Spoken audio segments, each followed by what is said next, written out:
my name is Justin Sullivan, and the book that I had was All the Pretty Horses.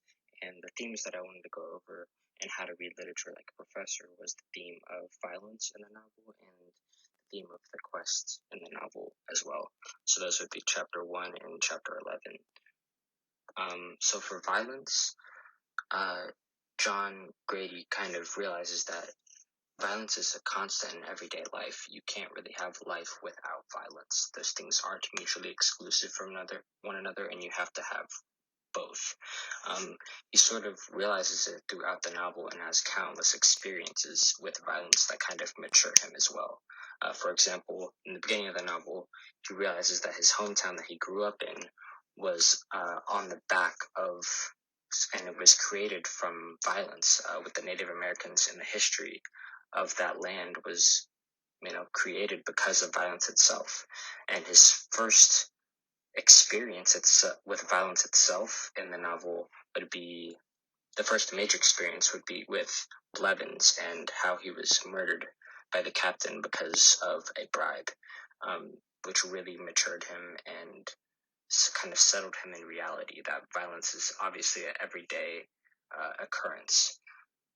The third example would be actually that the vengeance of John Grady and how he took the violence upon himself and actually assaulted the captain later on in the novel, to avenge Blevins and take back his belongings, his horse, and to provide vengeance with violence. And John Grady realizes that because violence is a part of life, that sometimes it can be justified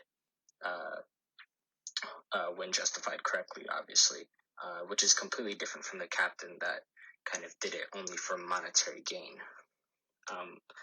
The quest, the theme of the quest in the novel is also prevalent. We know that John Grady in the beginning of the novel is sort of without a purpose. He's kind of in a vacuous period in his life. After the death of one of his family members, he decides to leave his hometown, and that was obviously the start of his quest, which was the first example. The second example would be how his experience in his journey to Mexico, and how he matured during that journey. I already mentioned how violence matured him, but also his experiences with love, and sort of how he realizes that his fantasies were for a time in the past that is buried, as he comes to realize and accept the modern world and reject the fantasies of youth. We also know that at the end of the novel, John is sort of done with his quest. He sort of becomes to learn how to be a lover and a friend to Alejandra and Rollins, respectively. And most importantly, he sort of lost the innocence that he once had.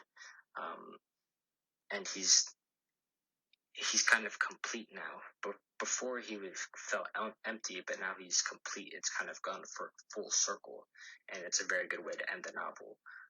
But he's also sort of lonely at the end of the novel as well. So that was a very interesting part of his journey, and that's the last example of how he completed his journey from being lonely, and then being empty at the beginning, and kind of being fulfilled at the end.